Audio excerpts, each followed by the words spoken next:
In 2020, Cardi B sued YouTube vlogger Tasha K for defamation, invasion of privacy, and intentional infliction of emotional distress. Now, the verdict is in, and Cardi B is looking like a money bag, money bag, money bag. I love it when we do these on singers. The jury ordered Tasha K to pay $1.25 million for defamation of character, $1.5 million in punitive damages, and $1.3 million to cover Cardi B's legal fees. I guess when Cardi B said, "Spoil me in Prada, I'm worth every dollar," she apparently meant it. Now, we've talked about defamation many times on this channel, specifically about how hard it is for public figures to win a defamation lawsuit. Well, credit to Cardi B and her lawyers, they successfully proved that Tasha K made false claims and did them with actual malice. If this verdict holds up, Cardi B's gonna buy a palace. Tasha K made claims with actual malice. If this verdict holds up, Cardi's gonna buy a palace. Hey, Legal Eagles, it's time to think like a YouTube lawyer. That's kind of fun. So just what is the beef between Cardi B and Tasha K? Is this the greatest legal fight between someone who uses their first name and last initial? How did Cardi's lawyers convince a jury that she had been defamed, and what did Tasha K argue in defense? Well, listen up, because you're about to get a masterclass in how Cardi B bossed up and changed the game. Okay, so let's talk about the beef between Cardi B and Tasha K. YouTuber Tasha K, also known as Tasha K, is a popular podcast host, vlogger, and blogger. She posts interviews and opinion pieces on her YouTube channel, Unwind with Tasha K. She has over 1 million subscribers and also hosts a streaming service called TashaKLive.com. Now, on September 19th, 2018, Tasha published a video of an interview she conducted with Star Marie Jones. Jones claimed that she had been roommates with Cardi B during Cardi's stripper days. Jones told Tasha that Cardi had prostituted herself to make a living before she became a rap superstar. Jones said she lived with Cardi and knew for a fact that Cardi got herpes. But as far back as 2018, there was evidence that Star Marie Jones was not who she claimed to be. Before she went viral by claiming to be Cardi's ex-roommate, Jones said that she actually did not know Cardi, but felt jealousy over Cardi's record deal. Later, she apparently concocted a story about knowing Cardi. Tasha then repeated Jones's claims on all of her social media channels. Should Tasha have believed Star Marie's story? Well, another YouTuber, Impressive, says no. Impressive figured out that Jones lied way back in 2018. In her video, she revealed that Jones admitted she had never met Cardi and points out that Star Marie is very bitter that her own music career never took off. Here, Impressive shows a clip of Jones meeting with Tasha. Impressive says that she felt sorry that Tasha fell for Jones's lies, but she felt like it was important to be responsible about whose stories vloggers choose to promote. Nevertheless, over the next 3 years, Tasha K repeated the Jones claims in at least 38 videos about Cardi B. She also discussed them during Instagram Live recordings and on Facebook. None of those videos portrayed Cardi B in a positive light. And of course, because of the First Amendment, that's okay. In America, you can express your own negative opinion about someone else as long as you don't make up false statements about them. You can even call them names. So did Tasha K cross the line between defamation and opinion? Well, it depends on the details of the actual statements, but here's how the beef went down. Well, first, on September 19, 2018, Tasha published a video of herself discussing the Joneses video. It was titled, "Exclusive, Cardi B's ex-friend alleges Cardi B kept a huge box filled with monostat and reveals more." The video got 4 million views. Cardi B's lawyers sent a cease and desist letter to Tasha demanding immediate removal of the video. Tasha then doubled down on her claims, publishing a video entitled "Actual Proof Cardi B Knew Her Ex-Roommate Drake, Funky Deneva vs. Tamar, and Beyonce Black Magic," where she stated that everything said in the September 19th video was true. This is an important shift in perspective. Originally, Tasha attributed Jones as the source for the sordid allegations about Cardi's past. And in terms of news reporting, you often get more protection in a defamation context when you're simply reporting what someone else has said compared to things that you yourself have said. However, in the September 19th video, Tasha K said everything that we said that Jones said was accurate. So did this set Tasha on a course that she found hard to back down from? Well, on December 18th, 2018, she published a video on YouTube entitled "Tasha K Responds to Cardi B's Defamation Suit and Offset's Dad Calling Cardi B Out and More." In this video, Tasha alleged that when she was a stripper, Cardi B used a beer bottle to, well, you can see what that says. Then on January 25th, 2019, Tasha tweeted that Cardi B had herpes.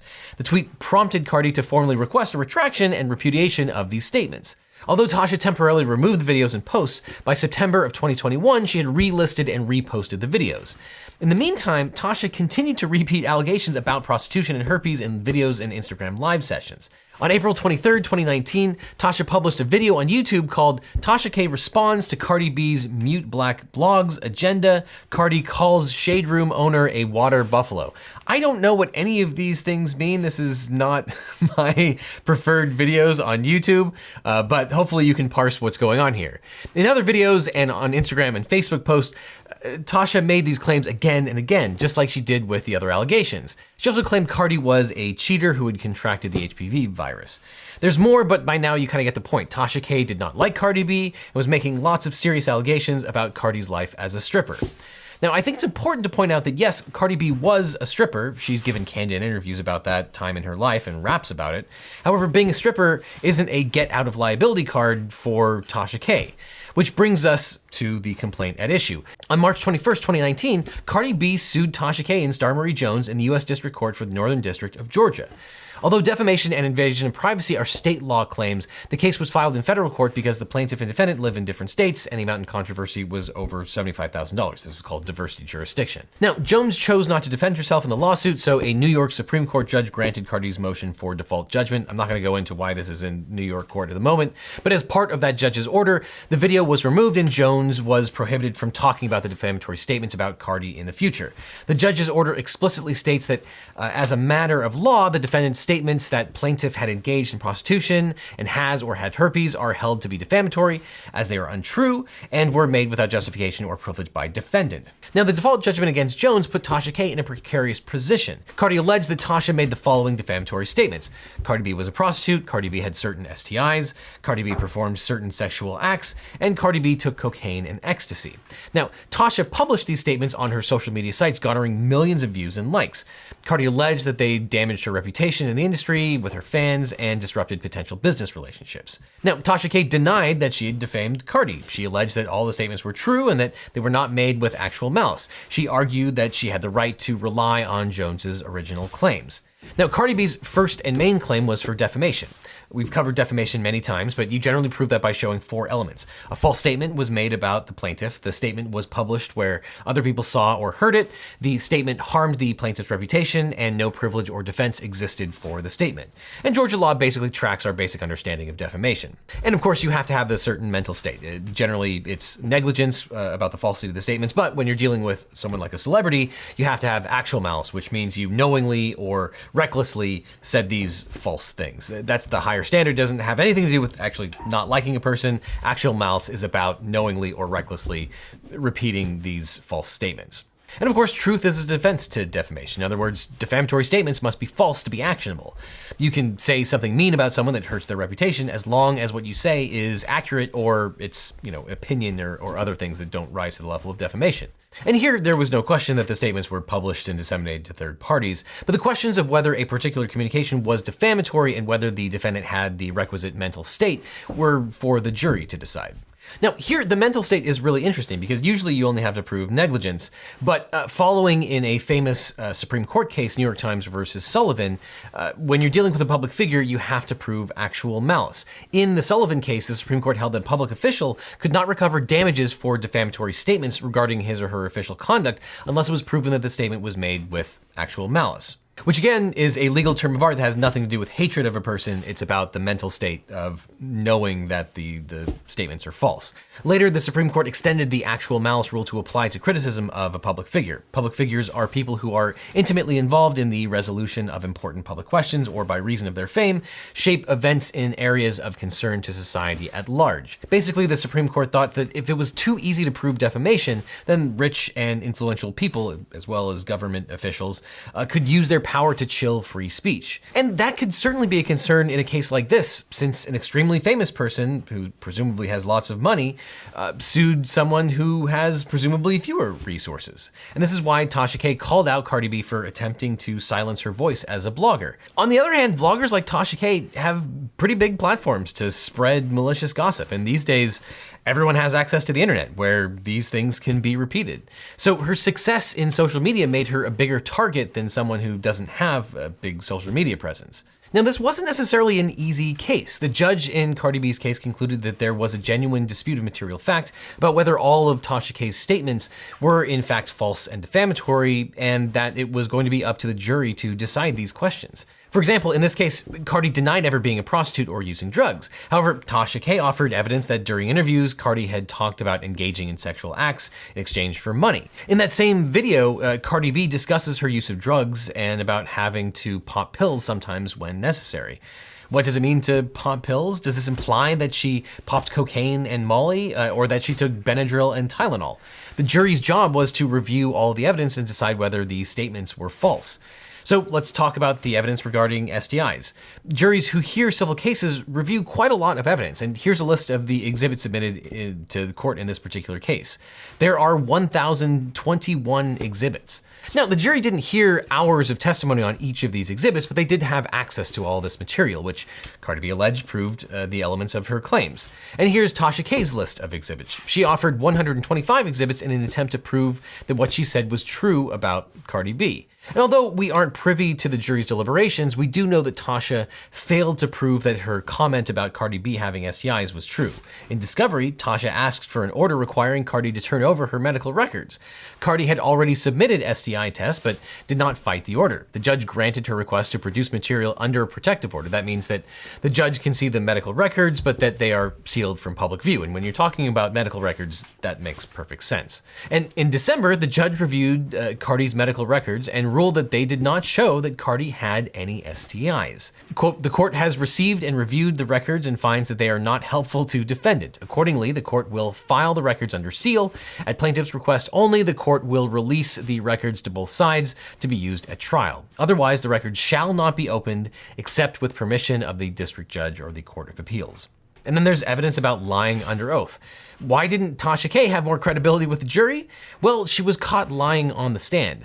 On cross-examination, Tasha K was asked, "Isn't it a fact that you testified in your deposition that you were not a journalist?" Answer, yes. "So when you told your subscribers that you were a journalist, you were lying?" Answer, yes. And when Tasha told her viewers that her lawyer friend had reviewed Cardi's cease and desist letter and that it was bogus, she was also lying. Under cross-examination, she said that the person was just a friend, not a lawyer. This, by the way, is called impeachment of a witness, and it can be incredibly devastating. She was also asked, "Isn't it true that you lied in your deposition when you provided a date when you put up a video defaming my client?" Answer, "I made up a date because you were being combative towards me." Tasha's husband also kind of threw her under the bus, asked, "Is it true your wife lied when she said that there are several businesses under KB Studios?" Answer, yes. Journalist Dennis Byron, a contributor to TMZ, live tweeted the trial. He revealed that Tasha's husband refuted her testimony 4 times.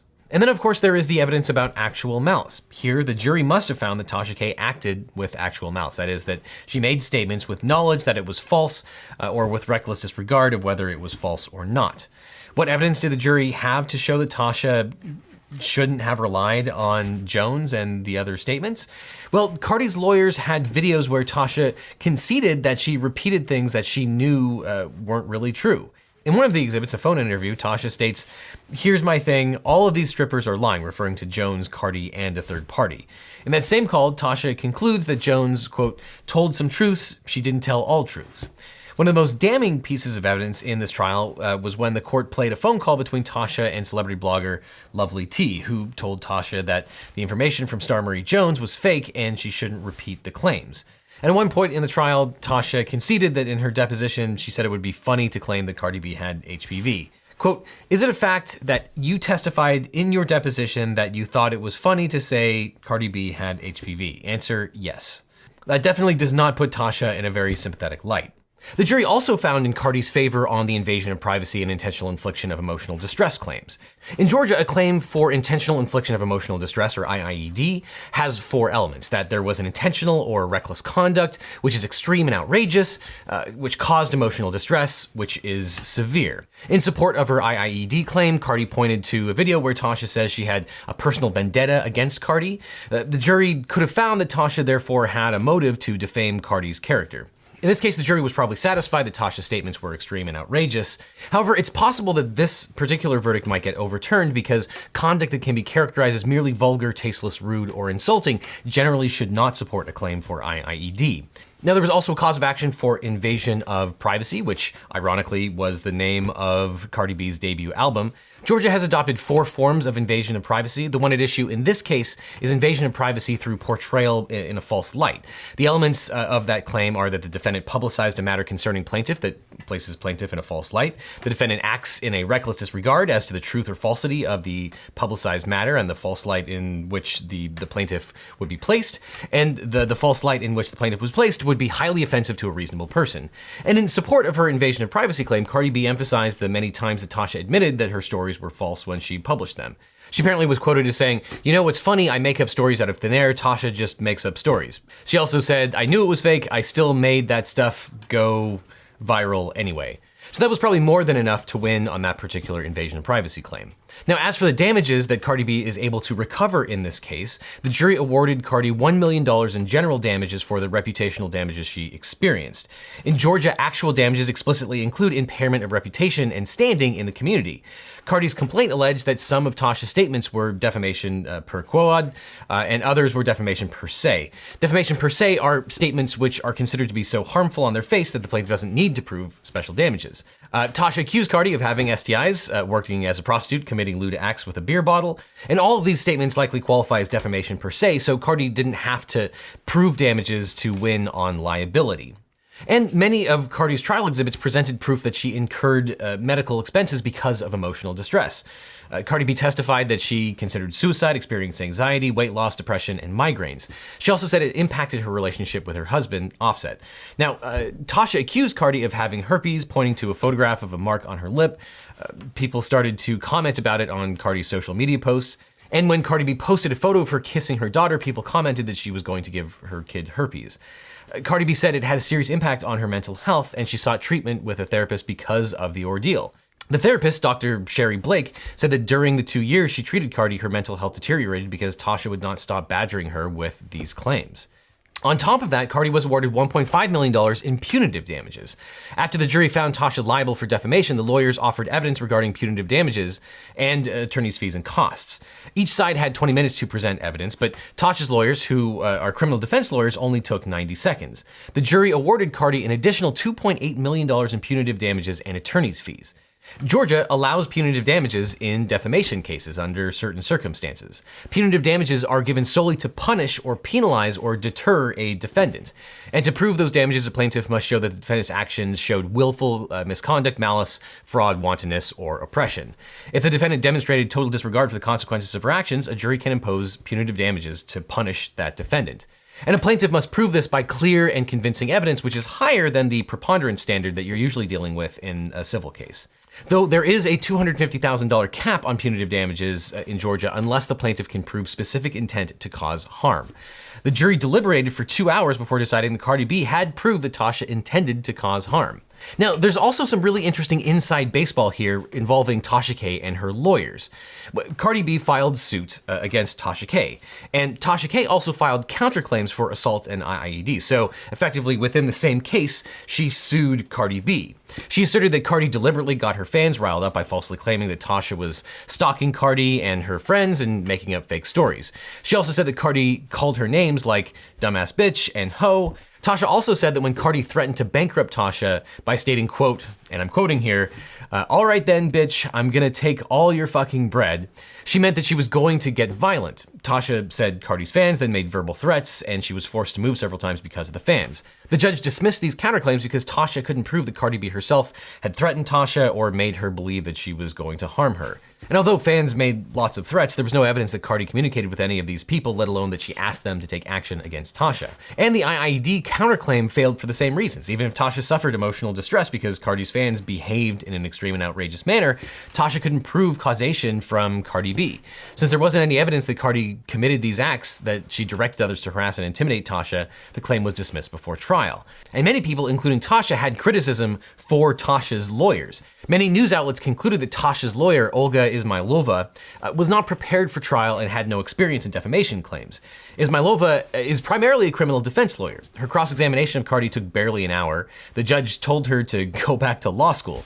And curiously, Tasha reviewed Izmailova back in June of 2021, shortly after the court dismissed her counterclaims. According to the website AVVO, which is a very mainstream place to rate lawyers, Tasha gave her lawyer 1 star out of 5, saying, quote, "Will not use this attorney again, 1 star," posted by Latasha KB, June 5th, 2021. "Very disappointed with this attorney. I hired her to represent me in a defamation case, but I will have to seek another attorney. Olga has, on several occasions, shown up to court unprepared and unfamiliar with the facts of the case. She advised me to file a countersuit, which I did, but it is clear now that that was not the best move. After advising me to countersue, she then doubled back and dropped several counts on the countersuit. So why did she advise me to file it in the first place? At the last hearing, she was stuttering and tripping over her words, and it was embarrassing. An attorney is supposed to exude confidence in their client. But it's like she is not fighting to win the case. She's just going through the motions and showing up to court. After paying her thousands of dollars over the past 3 years, this case has been dragging on. I'm no better off. I'm counting my losses and moving on. I will not be using this attorney again." So there's no guarantee that Tasha K actually was the one that wrote this and posted this to AVVO, but it sounds pretty genuine. But it does raise the question, why would she continue with this lawyer through trial if she had these criticisms? But passing judgment on Tasha's lawyer is beyond the scope of this video, and I'll say that sometimes lawyers are bad, and sometimes lawyers just have to deal with the client that they have, not the client that they wish they had. But now the judge is probably going to order Tasha K to take down the offending YouTube videos, and it's possible that YouTube might just delete her channel for breaking the law. So since she'll probably have to start over, she could really benefit from MKBHD's class, YouTube Success, Script, Shoot, and Edit with MKBHD on today's sponsor, Skillshare. If she takes that class, she'll learn how to plan a video that's true to her, but also widely appealing and also just, true. Shoot compelling content with whatever gear she has, edit the footage to grab attention, and grow her channel strategically while still having fun and presumably not breaking the law. Because Skillshare has classes on almost everything from video to music to business and entrepreneurship. Skillshare, as you know, is one of the world's largest online learning communities with tens of thousands of classes on everything. And it's the best place to get a start on the internet. Or if you're Tasha K, get a new start. And if you'd like to try out Skillshare, the first 1,000 Legal Eagles to use my link in the description will get a free trial of Skillshare Premium. And for a limited time, that trial is for an entire month, not the normal 14 days. So just click on the link that's on screen right now or the one that's in the description to get a free trial of Skillshare Premium. Plus, clicking on that link really helps out this channel. And while you're there, click on this other link with all of my other real law reviews. So click on this link or I'll see you in court.